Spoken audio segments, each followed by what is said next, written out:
Kontrolado na naning panahona ang pagkatag sa oil spill sa kadagatan sa mga dakbayan sa Sugbo, Talisay, Mandawi ug Lapu-Lapu ug sa lungsod sa Córdoba. Sa aerial survey nga gihimo sa Naval Forces Central Command karon lang hapon, nasayran nga di na kaayo lapad ang oil spill sa kadagatan.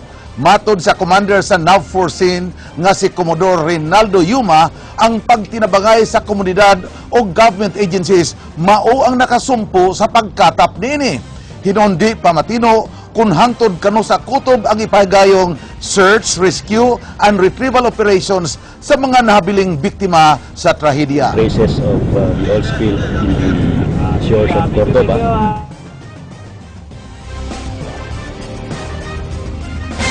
Gipakita sa mga kadagkuan sa pamunuan nga luwas ang pagkaon gikan sa dagat. Ang mga namaligya og isda mireklamo na wala nay na mamalit human ng lutaw ang mga patayng lawas gikan sa nalunod nga barko. Jinky Barrios, Sugin Limi.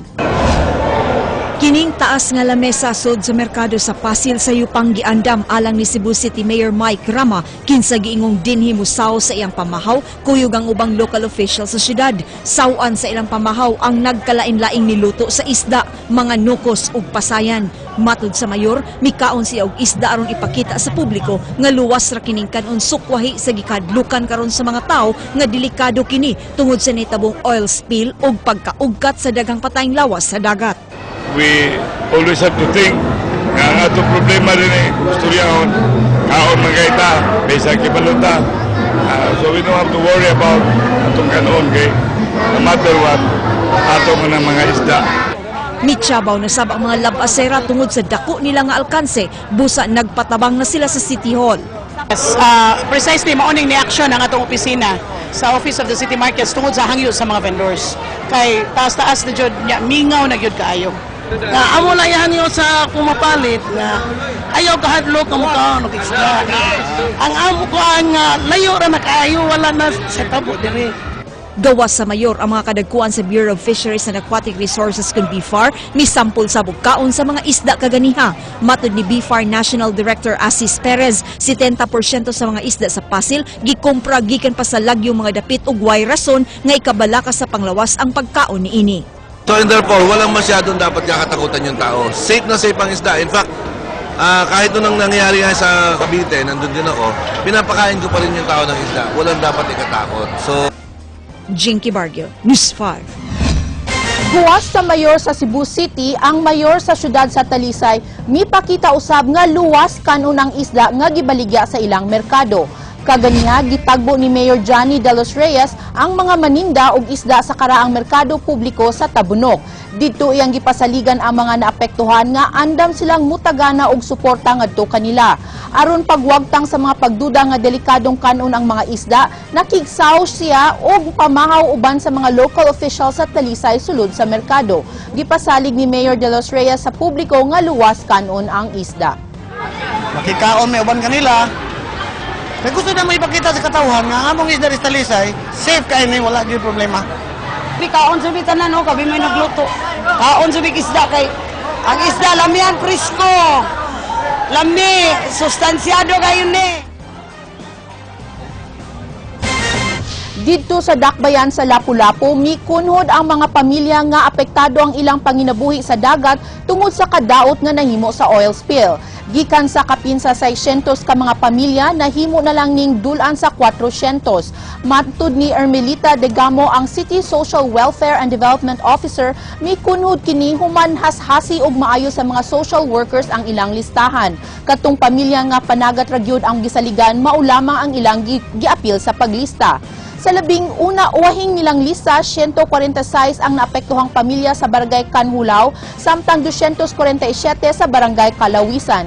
Gipahibaw sab ni Andy Berame, ang Coastal Operations Coordinator sa Lapu-Lapu City, nga usa na lang ka-resort ang wauna gipaligui. Kini tungod kay wala pa himpit mahipos ang oil spill nga nakitan sa maong dapit. Sa kanang hilutungan channel side, wala lang problema. In fact, ang nag-close na lang sa ilang beach ang Pacific Cebu Resort. Sila na lang. Pero among atuon ron kay naay gamayng mura o kanang oil slick na ilang dike. So wala ka ang kato pa ng pagka sa una gid pag primero nabilin. So among atoon once and for all ato kinang libyuhan pauna na nato. Libre nga legal assistance gitanyag sa gobyerno sa mga paryente sa mga biktima sa pagkalunod sa barko sa Tugo. Ang Public Attorney's Office gikan sa kuluhan mipadala sa ilang mga abogado aron paghatag og libreng serbisyo. Jenky Barrio, Suginlimi. Pasado alas 10 sa buntag, miabot sa command center ang nangu sa Public Attorney's Office sa kauluhan nga si Attorney Persida Acosta. Miabot siya sa Sugbo, kuyog ang lain pang 5 ka mga abogado aron paghatag og legal assistance ngadto sa mga kabanay sa mga nabiktima sa trahedya sa kadagatan. Matud ni Acosta, daghang mga paryente sa mga biktima sa nalunod nga MV St. Thomas Aquinas ang nanginahanglan sa ilang serbisyong legal. Kapag naglalapitan na yung mga kaanak na namatayan, yung may nawawala pang mga kaanak para sa legal assistance. Gawas sa PAW, andam sa mutabang ang National Statistics Office pinagi sa paghatag og libreng birth, marriage ug death certificate sa mga nahabiling kabanay. Si Acosta nga misusi sa nitabuan nanganti nga kung dili atimanon sa shipping company ang mga biktima, di sila magpanuko sa pagsangat og tukmang kaso batok nila. Bayaran ang dapat bayaran, sagutin ang dapat sagutin at wala pong kasong haharapin ang kumpanya. Kung kuwangon ang ihap sa mga public attorneys, andam nga mudugang ang buhatan sa PAW ug dugang pang abogado. Jinky Barrio, News 5. Mga biktima sa nalunod nga barko nga taga Surigao del Norte hatagan og hinabang sa kagamhanan gikan sa ilang lalawigan. Si Governor Sol Matuga sa Surigao del Norte mipadala sa iyang representante din sa Sugbo aron mo atiman sa mga problema sa ilang mga sakop. Ray Pasaporte, Suginlimi. And we are announcing that the province of Surigao del Norte is extending financial assistance to all the victims. Ang gobernador sa Surigao del Norte nagpadala og representante dinhi sa Sugbo aron tabangan ang mga kabanay sa nakalas nga pasahero sa barko Ingleman ang paghatag og 5,000 pesos nga financial assistance. So we are extending financial assistance to the victims for the survivors, the casualties, na identified, and then the missing also. So and also legal assistance in case they are not contented with their situation here or unsa. So the province is also extending legal assistance and any concern nila na we can assist. So that's why we're here. Sobra sa napulo nga taga Surigao del Norte ang naluwas samtang 20 pa ang missing. Napo pa ka mga patayng lawas na ilhan nga kasagaran taga Siargao Island. Nanawagan si Cal sa mga kabanay sa mga biktima sa pagduol kaniya kilid sa Cosmopolitan o kaha mutawag siyang cellphone number sa numero 0908-945-9318 kung adunay problemang masugatan. So ato manggi kuan gi interview ang mga kuan relatives no, mga kuan victims. Ang kasagaran gid nila katulabi ng katong wala pa makita ang ilang kuan kanang biktima unya na anay mga bodies di ang pag-identify unya kinahanglan sila og gi-require sila og NBI kanang or any document nga naay fingerprinting. Now naay mga kuan biktima nga nakakuha og NBI but that was in kuan naa sa dito kay Kuwas Butuan. So ang gihangyo unta namo nga ma-assist ang NBI dire nga for example they will just secure that NBI document dire lang nga nya tagal sila priority ba. Ray Pasaporte, News 5. Dugay na nga gi-propose sa Cebu Ports Authority ang pagbutang og Vessel Traffic Management System kon VTMS sa kadagatan sa Sugbo.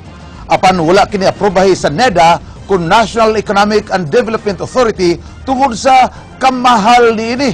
Ang traffic system nga gi-propose kaniadto mo kantidad og $3 million kun kapin sa 120 million pesos. Ang maintenance cost dinhi mukabat og 20 milyones pesos matag tuig. Apan matod ni Cebu Ports Authority Deputy General Manager Attorney Yusuf Okong, dili gyapon malikayan ang aksidente sa dagat tungod sa human error. We can monitor the traffic of the vessels, but as I said, accidents will always happen if there is human error.